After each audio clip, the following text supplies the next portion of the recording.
नमस्कार, मी साक्षी अनासने yes Marathi news मध्ये आपलं स्वागत। आता पाहूया एक स्पेशल रिपोर्ट। नांदगाव तालुक्यातील तांबेवाडी गावामध्ये 78 वर्षांनंतर प्रथम एसटी बसचे आगमन। तांबेवाडी हे एक छोटंसं गाव आहे। नांदगावपासून 10-12 किलोमीटर अंतर आहे। या गावामध्ये मेंढपाळ लोकांचे बहुसंख्येने वास्तव असलेल्या या गावात अनेक सुविधा अजून पोहोचलेल्या नाही। तांबेवाडी गावापर्यंत एसटी बसची सुविधा नाही। गेल्या अनेक वर्षापासून तांबेवाडी येथील विद्यार्थी शाळेत जाण्यासाठी गैरसोय होती। गावकरी व तरुण मंडळ यांनी माननीय आमदार सुहास कांदे यांच्या निवासस्थानी जाऊन थेट भेट घेऊन निवेदन दिले। आमदार सुहास कांदे यांच्या प्रयत्नातून गावात आज एसटी बस पोहोचल्याने ग्रामस्थांनी आनंद व्यक्त केला।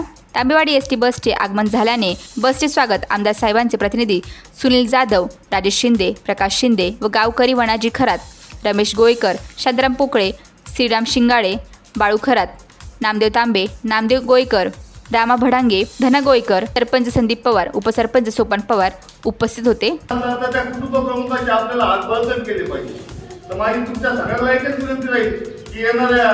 लवकर आपली विधानसभा लागू राहील।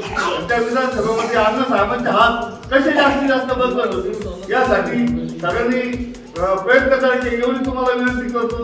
आणि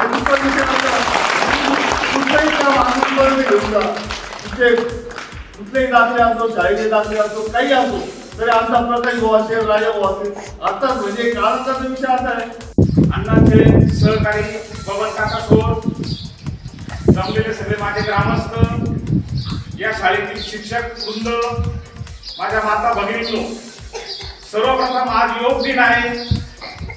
या योग दिनाच्या सगळ्या विद्यार्थ्यांना हार्दिक शुभेच्छा।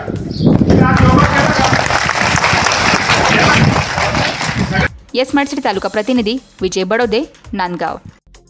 अशाच प्रकारच्या ताज्या घडामोडींसाठी yes Marathi news YouTube channel share करा, सबस्क्राईब करा, लाईक करा आणि पाहत राहा येस मराठी न्यूज।